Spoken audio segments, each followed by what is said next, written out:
қатері исән екенін есеп алғанда, ол иліктен түрлі дәулетлер, державалар тұрған халық екенін есептеп алғанда, татар халқының келешегі барысына әлгі сияқтан қарасақ, татар мектептері жылдан ел пішіре кеми бар. Алар кемеген сайын татар тілінің базасы кеми деген сөз. Татар кешілері үшін туған тілінде білім алу базасы кеми деген сөз. Татар кешілеріне жоғары білімді туған тілінде алу бүтіндей жоқ дәрежесінде.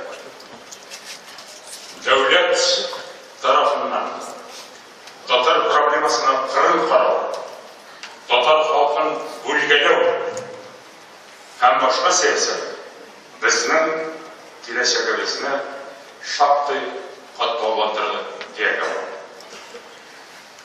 Міне біздің алдымызда жетекшілеріміз отырады. Сол жетекшілеріміздің қызмет нәтижесінде Татарстан Конституциясының 14-ші маддасы болды һәм әлеге сақланып қалды. Бұл маддада Татарстаннан шетте жүруші татарларға ярдәм деген сөз қойылады. Егер біз ол ярдәмді қолдап қарсы һәм рахмәтліміз оларға. Иншаллах дей алады.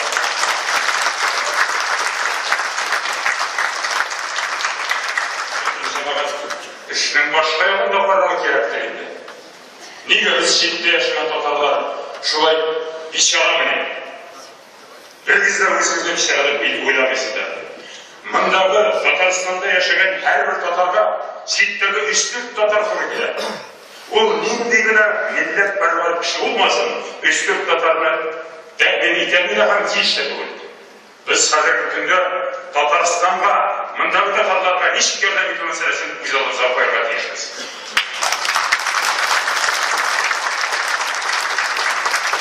Мұндай ярдәмнің формалары түрлі болуы һәм аның әртүрлісінде қолдануға керек. Біз Қазақстан делегатлары шундай ярдәмнің бір керекті формасы Татарстанға ярдәм фондының түзуіне салымыз. Бұл фондың түзуінің юридик якларын, аның ұйыштыру якларын уйлатырга керек булыр әлбәттә. Һәр яктан анализ жасарга керек булыр, ләкин шуны құру керек дип уйлыйм.